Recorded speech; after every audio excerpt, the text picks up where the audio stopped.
नाजरीन अस्सलाम वालेकुम। खबरनामे में आपका खैर मकदम है। पहले नजर डालते हैं सुर्खियों पर। वजीर आला किरण कुमार रेड्डी ने काबीना में तोसी पर की जा रही तनकीदों को किया मुस्तरद। काबीना टीम वर्क की तरह काम करेगी, किरण कुमार रेड्डी का बयान।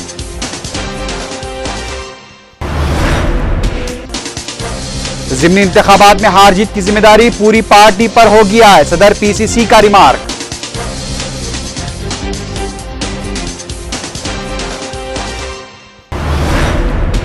पार्लियामेंट के बजट इजलास का 12 मार्च से होगा आगाज, 16 मार्च को आम बजट पेश किया जाएगा।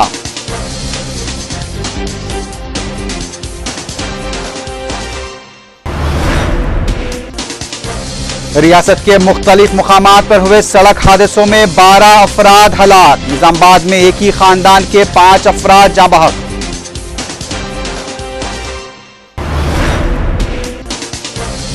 मालदीव में अवामी एहतजाज और पुलिस बगावत के बाद सदर मोहम्मद नशीद ने दिया इस्तीफा। पड़ोसी मुल्क के हालात पर हिंदुस्तान की गहरी नजर।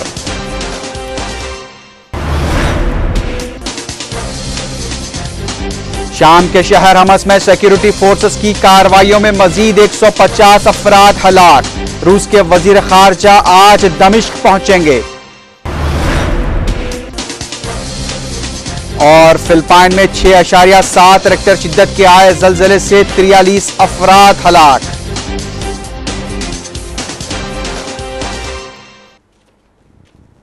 सुर्खियां आपने देखी, अब देखते हैं क्या है आज की अहम इलाकाई खबरें।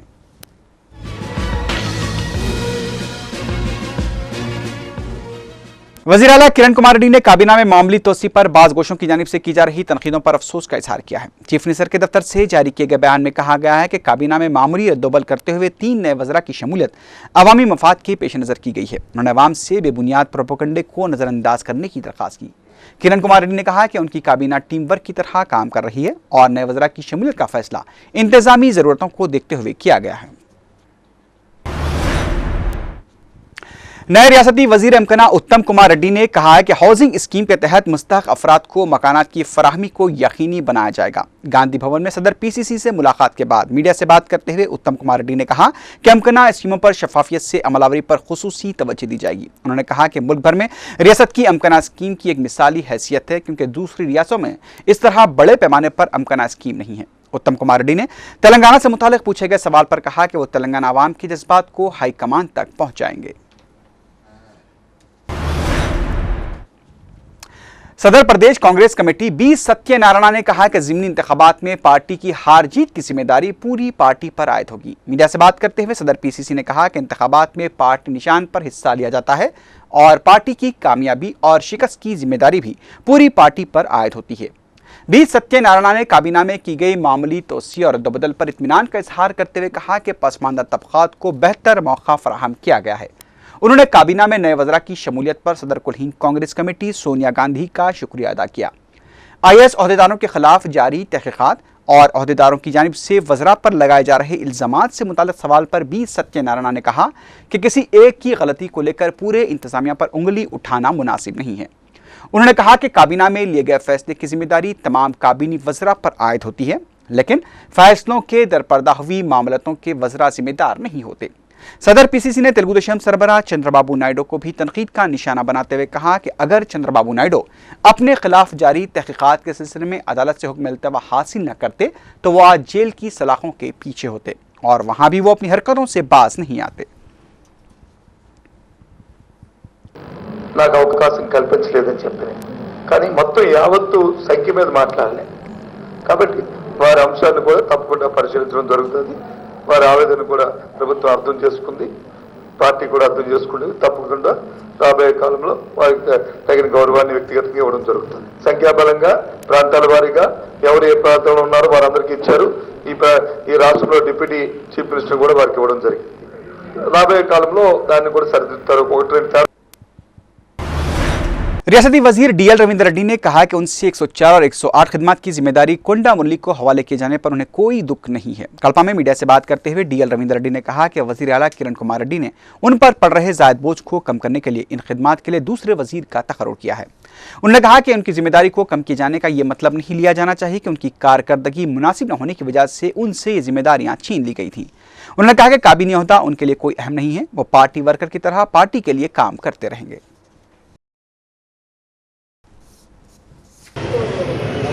నేను నిజాన్ని నిర్భయంగా మాట్లాడతాను. ఏదో 108 సక్రమంగా నడపలేకపోయినారు అని అన్నంత మాత్రాన పోర్ట్ఫోలియో తీసేసినంత మాత్రాన నేను భయపడే ప్రశ్నే లేదు. 108 సక్రమంగా నడపలేదని చెప్పినందుకే నన్ను తీసేసి ఉంటారని నేను అనుకోవటంలా. నాకన్నా ఇంకా బాగా చక్కగా చూసుకుంటారనే ఉద్దేశంతో ఇచ్చిండొచ్చు, లేకపోతే నా మీద బరువు బాధ్యత తగ్గించేందుకు కూడా ఇచ్చిండొచ్చు. నేనైతే ఫీల్ కావటంలా.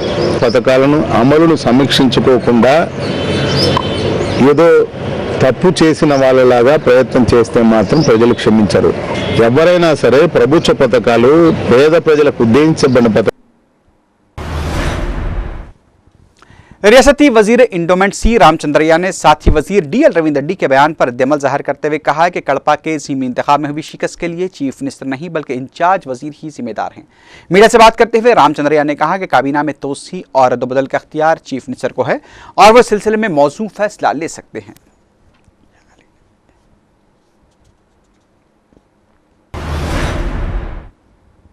APIIC के साबिक सदरनशीन श्री राम सुब्रमण्यम स्वामी ने कहा कि उनके खिलाफ दुबई में फ्लैट्स खरीदने के इल्जाम साबित कर दिए जाएं तो वो गांधी भवन में फांसी लेकर खुदकुशी कर लेंगे। मीडिया से बात करते हुए श्री राम सुब्रमण्यम स्वामी ने कहा कि उनके खिलाफ बेबुनियाद इल्जाम लगाते हुए उन्हें ब्लैकमेल करने की कोशिश की जा रही है। అవి ఇవ్వనందుకే మేము ఈ రకమైనటువంటి చర్యలకు పాల్పడ్డామని నిన్న వచ్చినటువంటి వార్తల్లో వాళ్ళు స్పష్టం చేయడం జరిగింది. ఎవరైతే విల్లాల కొనుగోలుదారులు ఉన్నారో వాళ్ళు ఒక ఎడిషనల్ అఫిడవిట్ తోటి హైకోర్టుకి సబ్మిట్ చేశాము. ఎడిషనల్ అఫిడవిట్లో చైర్మన్ గారు, VC and MD, MR property సంబంధించి సీఈఓ విజయరాఘవన్ని బ్లాక్మెయిల్ చేస్తున్నారు అని చెప్పి రాఘవన్ చెప్పారని చెప్పి వీళ్ళు అఫిడవిట్ వేస్తామని చెప్పారు. మేమిద్దరం దుబాయ్ వెళ్ళి ఎప్పుడో వెళ్ళాలో చూసామో మాకైతే అర్థం అవట్లేదు. ఎవరైతే ఆరోపణలు చేశారో, ఎవరైతే ఆరోపించబడుతున్నటువంటి వ్యక్తులుగా మేమున్నామో ఈ రోజు మేము ధైర్యంగా ఉన్నాం. మీరు ఎనీ ప్లాట్ఫామ్ ఎనీ టైం ఎక్కడికైనా సరే రావడానికి సిద్ధంగా ఉన్నాం. మీరు రాసినటువంటి ఏదైతే రాతుందో దాన్ని డ్రాప్ చేసుకోకపోతే ఇదే గాంధీ భవన్లో ఉరివేసుకుని చచ్చిపోవడం కూడా निजामाबाद में पेश आए सड़क के खौफनाक हादसे में एक ही खानदान के 5 अफराद हलाक हो गए हैं। ज़राए के मुताबिक एक ही खानदान से ताल्लुक़ रखने वाले अफराद ऑटो में निजामाबाद से बोधन अपने किसी रिश्तेदार की तदफीन में शिरकत के लिए जा रहे थे कि अरसापल्ली के मुकाम पर मुखालिफ सिम से आने वाली रेती के टिप्पर ने उनके ऑटो को टक्कर दे दी। हादसा इतना भयानक था कि ऑटो मुकम्मल तौर पर तबाह हो गया। इस हादसे में 50 साला शेख हुसैन, 36 साला शेख अफजल, 26 साला शेख मुनीर हुसैन, 45 साला शेख महमूद और 25 साला शेख मुख्तार मुकाम हादसे पर ही हलाक हो गए। हादसे में जख्मी एक और नौजवान शेख मकसूद की हालत तशवीशनाक बताई गई है। हादसे की वजह से मुतासरा खानदान में गम की लहर दौड़ गई है। पुलिस ने केस दर्ज करते हुए तहकीकात का आगाज शुरू कर दिया है।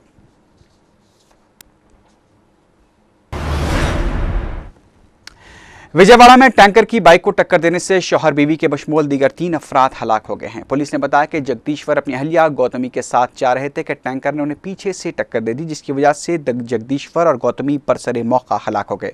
हादसे में जख्मी दीगर 3 अफराद भी दवाखाने में इलाज के दौरान जख्मों से चाबर न हो सके।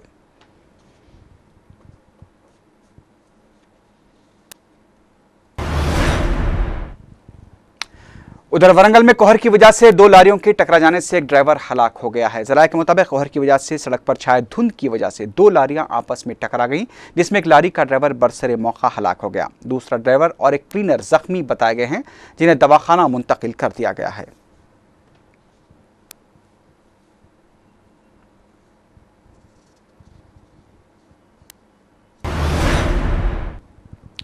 उधर मेदक में भी सड़क के एक हादसे में 3 अफराद हलाक हो गए हैं। ज़राए के मुताबिक आज सुबह जिले मेदक के सदाशिव मंडल पेट में कौमी शाहरा पर मुंबई से हैदराबाद आने वाली एक लारी ने एक ऑटो को टक्कर दे दी, जिसमें सवार 3 अफराद बरसरे मौका हलाक हो गए। मालूकीन का ताल्लुक मुकामी मंडल आरूर से बताया गया है। पुलिस ने लाश को पोस्टमार्टम के लिए मुंतकिल करते हुए केस दर्ज कर लिया है।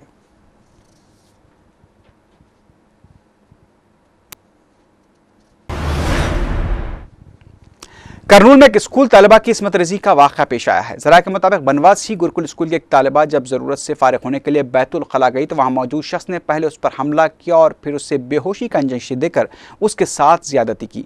लड़की के अफराद ख़ानदान की शिकायत पर पुलिस ने केस दर्ज करते हुए तहकीकात शुरू कर दी है।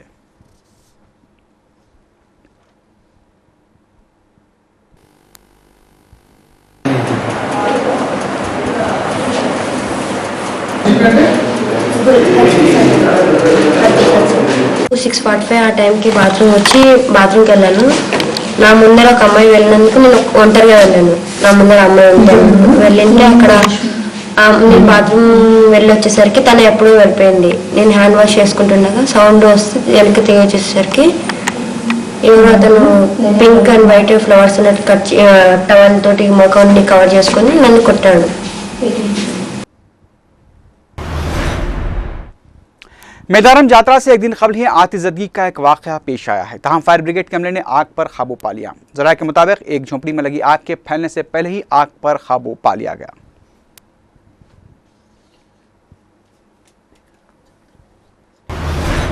अब देखते हैं क्या है आज की हम कौमी खबरें।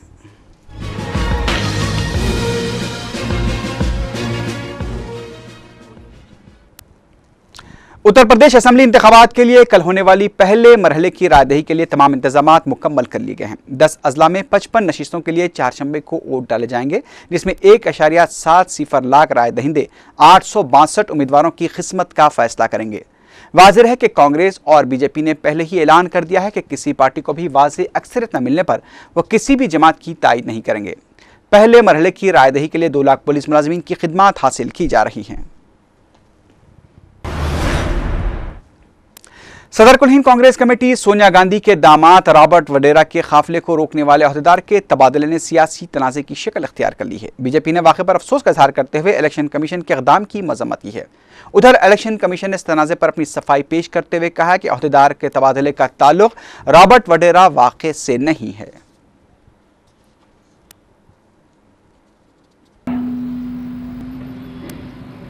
और उसी चुनाव आयोग के ऑब्जर्वर द्वारा उस परिवार के एक दामाद को जब रोका जाता है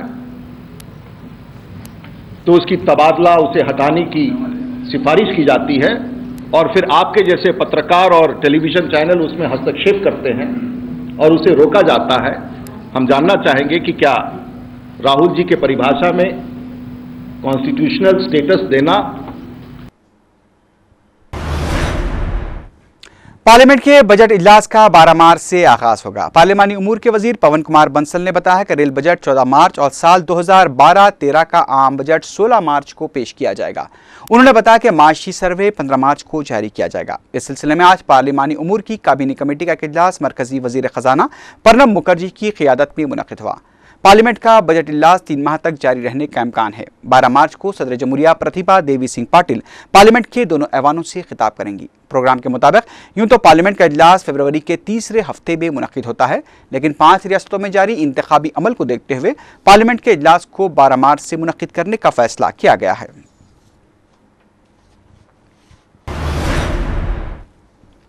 अब बढ़ते हैं बैनुल अक़वामी खबरों की जानिब।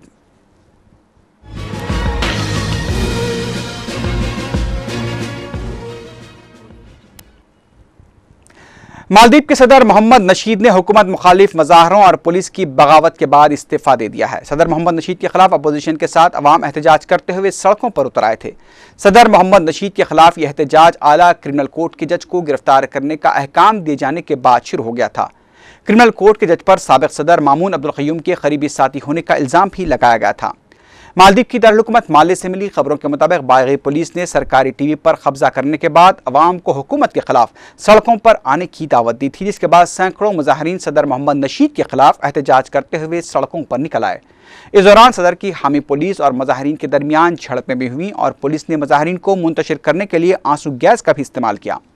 बागी पुलिस का सरकारी टेलीविजन पर अब भी कब्जा बरकरार है। मुजाहिरीन की जानिब से नेशनल डिफेंस के हेडक्वार्टर पर भी कब्जे की कोशिश की गई है। पता चला है कि मालदीव के सदर मोहम्मद नशीद को मिलिट्री हेडक्वार्टर मुंतकिल कर दिया गया है। इस दौरान ये इत्तला मिली है कि सदर मोहम्मद नशीद के इस्तीफे के बाद नायब सदर मोहम्मद वहीद हसन को सदर का ओहदा सौंपे जाने का इम्कान है और आज ही वहीद हसन को हलफ भी दिलाया जा सकता है। इधर हिंदुस्तान की जानिब से मालदीव के हालात पर गहरी नजर रखी जा रही है और बहरी फौज को भी चौकस कर दिया गया है। शाम के शहर हमस पर सदर बशर अल-असद की हामी फोर्सेस की जानिब से की जा रही मुसलसल गोलाबारी से गुज़िश्ता 24 घंटों के दौरान 19 कमसीन बच्चों, 15 खवातीन के बशमूल 150 अफराद हलाक हो गए हैं। शाम की जनरल इंकलाब कौंसिल ने बताया कि सरकारी फौज ने शहर का मुकम्मल तौर पर मुहासरा करते हुए बैरूनी दुनिया से राब्ता मुनक़ित कर दिया है और बड़ी टैंकों के साथ हमस में गोलाबारी की जा रही है। ऐनी शाहिदीन के हवाले से अरबी ज़राए इब्लाग ने खबर दी है कि हमस शहर के अल-इंशाद कॉलोनी में गोलाबारी से कई इमारतें तबाह हो गई हैं। शाम के एक और शहर अल-ज़ब्दानी पर भी सिक्योरिटी फोर्सेस की जानिब से गोलाबारी की जा रही है। उधर शामी शहर हमस के बाबा अमरू कॉलोनी के मकीनों ने इंसानी हकूक़ के इदारों और शामी कौंसिल से फौरी मदद की अपील करते हुए कहा कि शहर में अब जो कुछ भी बाकी रह गया है उसे बचाने के लिए इन इदारों को अपना किरदार अदा करना चाहिए। मुकामी मकीनों ने बताया कि सरकारी फौज बाबा अमरू कॉलोनी पर नए हमले की तैयारी कर रही है। मुकामी मकीनों ने शिकायत की है कि शहर में अद्वियात का स्टॉक खत्म हो चुका है, जबकि खून की कमी भी हॉस्पिटल में शिद्दत से महसूस की जा रही है।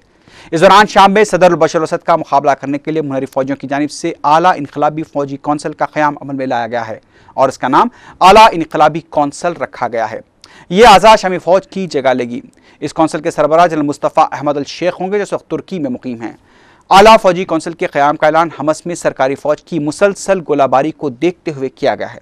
इस दौरान खबर मिली है कि रूस के वजीर खारजा सरगे लार्वोव आज दमिश्क का दौरा करते हुए सदर बशर अल-असद से मुलाकात करेंगे और उन्हें जमहूरी इस्लाहात का अमल तेज करने की तरगीब देंगे।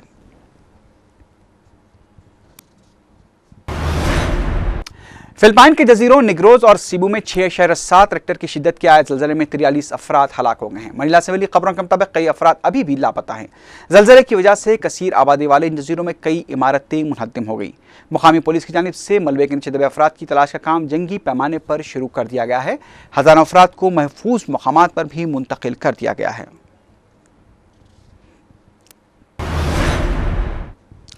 पाकिस्तान के शहर लाहौर में गैस सिलेंडर के धमाके से 3 मंजिला फैक्ट्री के मुनद्दम हो जाने के वाक़े में मरने वालों की तादाद 16 तक पहुंच गई है। आज भी मलबे में 2 अफराद की तलाशी का काम जारी रहा।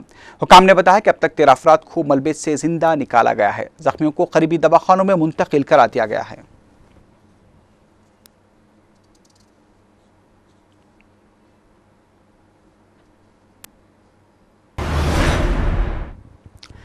फ़लस्तीनी सदर महमूद अब्बास अपनी फतह पार्टी और हरीफ हमास तहरीक की अबूरी इत्तेहादी हुकूमत में वज़ीर आज़म की हैसियत से फ़राइज़ अंजाम देंगे।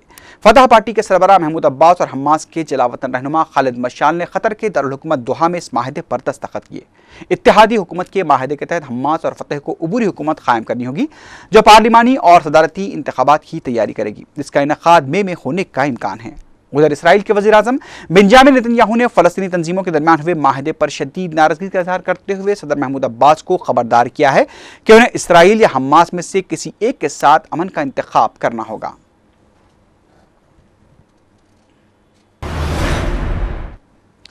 अमेरिका के सदर बराक ओबामा ने कहा है कि दूसरी बार अमेरिका के सदर बनने का हक रखते हैं। उनका कहना था कि 2009 में विरसे में मिली बेरोजगारी में इजाफे के मुकाबले अब अमेरिकी मईशत बहाल हो रही है और रोजगार के मौके भी फराहम हो रहे हैं।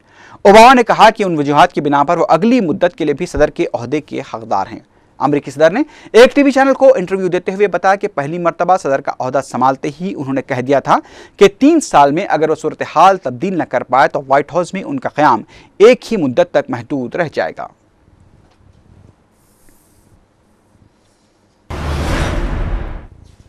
आखिर में सुर्खियों पर एक बार फिर नजर डालते हैं। वज़ीर आला किरण कुमार रेड्डी ने काबीना में तोसी पर की जा रही तनकीदों को किया मुस्तरद। काबीना टीम वर्क की तरह काम करेगी, चीफ मिनिस्टर का बयान।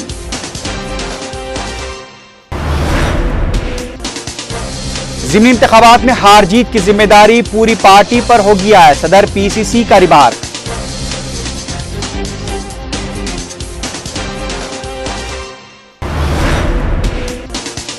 पार्लियामेंट के बजट इजलास का 12 मार्च से होगा आगाज, 16 मार्च को आम बजट पेश किया जाएगा।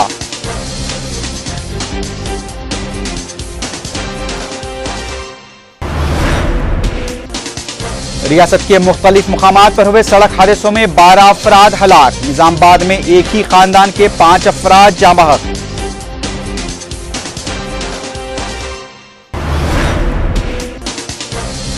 मालदीव में अवामी एहतजाज और पुलिस बगावत के बाद सदर मोहम्मद नशीद ने दिया इस्तीफा। पड़ोसी मुल्क के हालात पर हिंदुस्तान की गहरी नजर।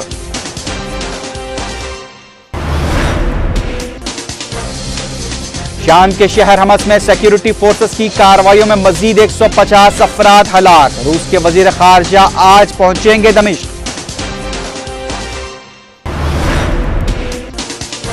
और फिलिपाइन में 6.7 रिक्टर शिद्दत के आए जलजले से 43 अफराद हलाक।